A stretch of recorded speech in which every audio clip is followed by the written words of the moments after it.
ಇನ್ನು ನೀವ್ ಯಾಕೆ ಅಗ್ನಿಕುಂಡನ ಹಚ್ಚಲಿಲ್ಲ? ಗ್ರಹಣ ಆರಂಭ ಆಗೋದಕ್ಕೆ ನಾವು ಕಾಯ್ತಾ ಇದೀವಿ.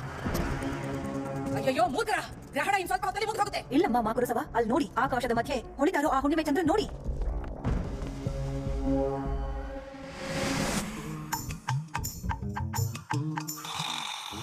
ಇವ್ನು ಯಾರೋ ಬಲ್ಪ್ ಬಿಟ್ಟು ನಮ್ಮನ್ನ ಏಮಾರಿಸ್ಬಿಟ್ಟ. ಓ ಶಿಟ್, ಜಸ್ಟ್ ಮಿಸ್. ಕರೆಕ್ಟ್ ಆಗಿ ಹೋಗಿ ತಪ್ಪು ಕೂಡ.